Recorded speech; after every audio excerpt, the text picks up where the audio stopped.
Hello everyone, I'm FARMERSIM and welcome to the next Your Farm Builds video. In today's video we are having a look around a lovely little farm built by a long-time friend of the channel, TechnoGB42. It's built on the site of the alternative starter farm here on the Highlands Fishing Expansion map Kinlake, and it is available for you all to download over on my Discord server, so the link to that of course will be in the video description below. Got to give a huge shout out and a massive thank you to Techno for spending your time making this build and for collating all the mods and links for everyone to download, mate. Hugely appreciated. I really do appreciate your time with what you've done here. I believe this was made off the back of the first episode of this series and was made specifically for the purpose for everyone to download. So I'm again really grateful for your time making this, mate. All the mods are linked over on the Discord, and you will of course require the Highlands Fishing Expansion. So if you still haven't got that in your collection, and you like the idea of supporting the channel, please consider using my Giants Partner promo code here. Any help and support with that, ladies and gentlemen, is always massively appreciated. So, without further ado, let's have a look at it. Welcome everyone to Highflyer Farm Limited.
Now, a very common and extremely popular way of approaching playing Farming Simulator is to play as a contractor, and this yard screams contractor to me. It really does. I hope and I believe I'm right in saying that that's the intention that this farm build was made for. It's just perfect for it. It really is. It's nicely, neatly laid out. It's in a kind of stark contrast to the first farm that I featured in episode 1 of this series, built by Chimera over on the Pichonier Valley. That farm kind of felt like it had been there for years. It seemed like a well-established farm. You had animals to cater for and look after, and a load of land as well. This, when you download the save, there's no animals on the farm. There's no manure bunkers or anything like that. It's just a nice, neat, tidy, relatively compact farm build with a nice uniform cracked concrete floor to it, which to me says contractor. It really does. You've got some nice big sheds for loads of storage for some nice decent size equipment. You do have the onion packing machine here if we wanted to take advantage of the onions that came with this map and this expansion pack. There's a nice little bit of decoration here and there, some old tyres and containers and whatnot, some old wood logs there in the corner, again all for decoration, but there's loads of space to store stuff and keep stuff going. You've got some shelves there, of course, nothing too drastic, but again that's what I like about this little build. It's nice and compact, and it feels to me like it's got a purpose.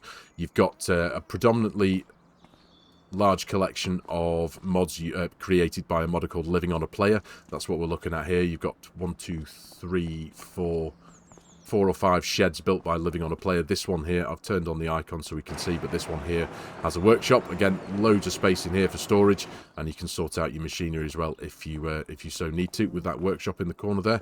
So that's been thought of. But again, like I say, it's just it's a perfect build setup for running as a contractor. I really do feel there's no animals. Like I say, there is a little bit of land when you download the save file. You do own some land, but that's easily sellable.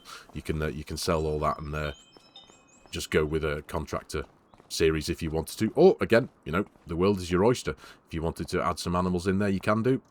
Place them on the fields around the farm, if that was your wanted approach, as it were. But yeah, I think what he's done is he's completely redesigned the alternative starter farm area. You do still have the standard house with the sleep trigger and everything that's going on with there, surrounded by the wall. But then everything over here is entirely different, and I really do like the way he's thought about the placement of it all and the way it's all nestled into the tree. So I'm going to jump into flight mode up here now and just have a quick look from above. So yeah, it's just a really nice compact farmyard. Contractor's yard again, in my opinion. Nicely situated next to the railway line, so you'll also get a nice feel of immersion when you see that train roll by every now and again. I do love this train on the map. It's really, really cool. But yeah, as you can see, this is where the alternative starter farm sits, but it's been really nicely laid out, nestled in amongst the trees. I think a little bit of landscaping has been done to one of the surrounding fields here. But it's not too big, it's not too small, but you've got plenty of room to manoeuvre your machinery around within the yard, and loads of space to store, loads of sheds and space to store that machinery. So yeah, I think it's a really nice little farmyard. This, it really is. As I say, the mod's predominantly made by Living on a Player, and you'll see the links to those to his itch.io page in the from the Discord there, so it's all good. But yeah, I really do like this farm. It's very nicely laid out. Now I like the way that everything's gated. You've got a nice wall, perimeter wall. Sorry, easy for me to say. Running around the farm, everything's gated. You've got a nice entrance point here, and you've also got nicely kind of hidden away around the back here. You've also got another entrance point that does take you out into this field here. So if you wanted to keep hold of the field and do a little bit of your own arable work, you can do. But again, like I say, the option to sell all the fields. If I jump into the map PDA and have a quick look at what the save does come with, you do obviously have all of these fields here, but of course, you know, none of them have been altered, so you can sell them if you want. There's no message to say you can't sell them because placeables are on there or anything like that, because that's another nice factor of this map, that the plots of land are isolated in that respect. So so it's all good. So you can sell all the land if you want, and just go as a contractor, which I think this farm build perfectly suits. But again, I like the way that everything has been set at. It's just neat and tidy, and everything's set at kind of 90 degrees to each other, if that makes sense. So you can see, obviously, there's just nicely laid out, nicely placed down, with a good bit of thought gone into the space needed around the builds, around the shed, sorry, to manoeuvre your equipment around. It's really, really cool. But of course, if you did want to start your own farm on here and take a different approach, you've got, you know, admittedly, you are a little bit limited within the confines of the wall in here to place down a few bits and bobs, but you can obviously expand it out. You've got a nice little bit of kind of wasteland out here that you could purchase if you wanted and start and expand the farm out a bit. You know, as I said, the world's your oyster when you're on PC, especially. Being able to customize the build and do what you want with it is one of the magic things about this game, isn't it? You're not tied in to anything. So yeah, it's all good. But yeah, it's a really, really nicely laid out farm. The sheds in here.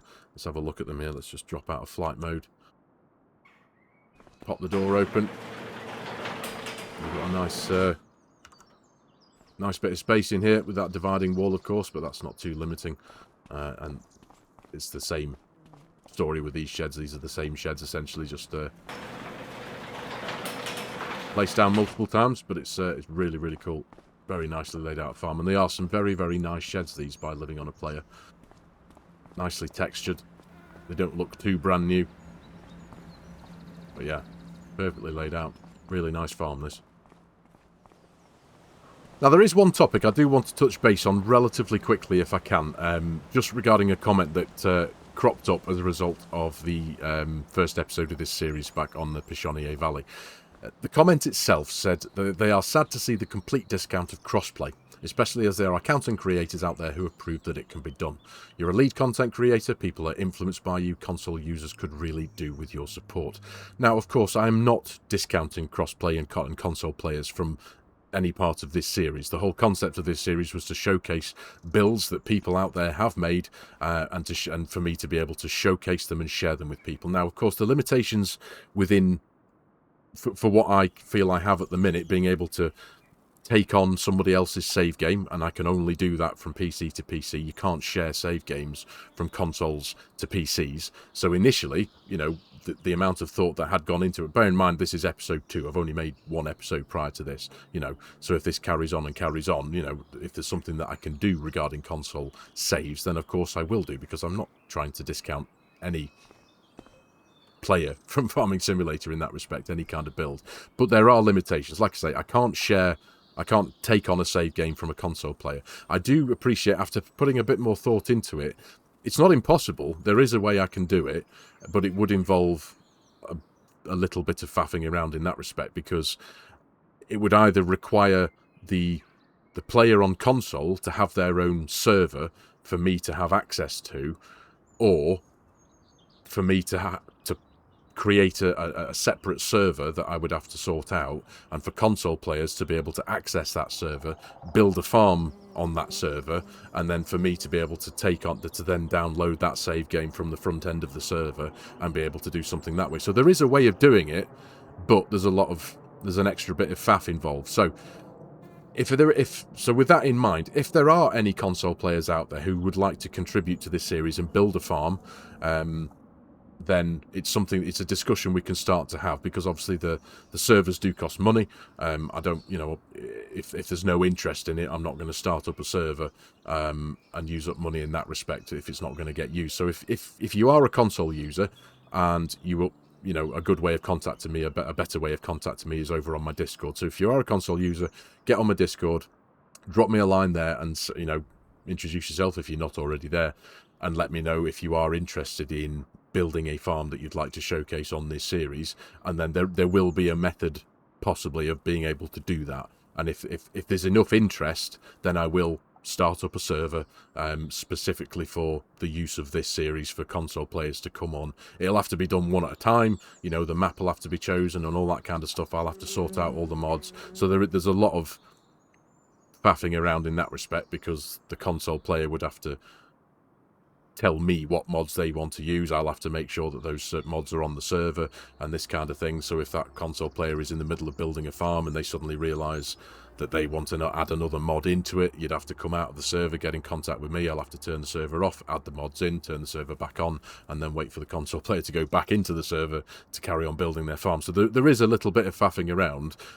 So, you know, it's not an impossibility, but there's a lot of work and a lot of extra stuff that needs to go into creating that. So in response to that initial comment, I apologise that you feel that way. I'm not discounting crossplay whatsoever. It's just, you know, initially for the logistics of making this series, taking on somebody's save game, which in the case of the build from Kim in episode 1 and this build from Techno here, they were just able to literally just send me the save game, just the save game on Discord. I was able to just download it, throw it into my game, boom, done. Like, less than 5 minutes, and it's all here, there, and everywhere. So, you know, but doing it on a console when it comes to servers and all that kind of stuff, there's a lot more work to go into it. So, but yeah, I just wanted to touch base on that, because I didn't like the idea that people were thinking that I was discounting crossplay and console players. So that is absolutely not the case. I just wanted to reiterate that, really. So anyway, there we go. This is Highflyer Farm Limited by Techno GB42. Again, I've got to say a massive thank you to you, Techno, for spending your time making this farm build, specifically for this series. It's hugely appreciated, mate. Like I said to everyone, the link is in the video description below for my Discord. There is a community save game section there over in the Discord, and you'll find the link to this save game and also the compilation of links and mods that Techno has listed in there for you all to download if you wanted to go grab this one. It's a lovely little farm. It really is. As I say, personally, I see this as a wonderful little contractor's yard. But again, you know, when it comes to the creativity that this game brings. You can, you know, if you download this save, it's yours to do as you wish with. So yeah, you can go for your life and alter it and change it and go and do all that. But yeah, it's a wonderful little thing to start with. It really is, and it looks entirely different to the layout of the initial farm that existed here before Techno's done his work on here. So it's yeah, it's a lovely little thing, this is. So again, massive thank you to you, Techno. I really appreciate your time, mate. So, with that in mind, there's not much more for me to say other than if you are interested in this farm build, ladies and gentlemen, please do go download it. It's there as if you wish. So, thank you very much for watching. I really do hope you have enjoyed the video and found it a little bit of fun and a little bit interesting. As always, if you're new to the channel and you like my content, you like the way I'm doing things, please consider hitting the subscribe button and jumping on board, joining the channel. Please give the video a like as well if you can. It does do wonders, helps the YouTube algorithm do its thing. And as always, there are a host of links in the video description below with my Giants Partner promo code. If any of you are in the market for purchasing any part of Farming Simulator 25, any of its add-ons or DLCs, any help and support there would be massively appreciated. There is also my coffee.com link if you like the idea of supporting the channel in that way. And there is also my G-Portal affiliate link as well. If you like, if any of you are in the market for an online server to play with your mates, any help and support there also would be hugely appreciated. So, thanks again for your time again, ladies and gentlemen. Take care, and I'll see you in the next one.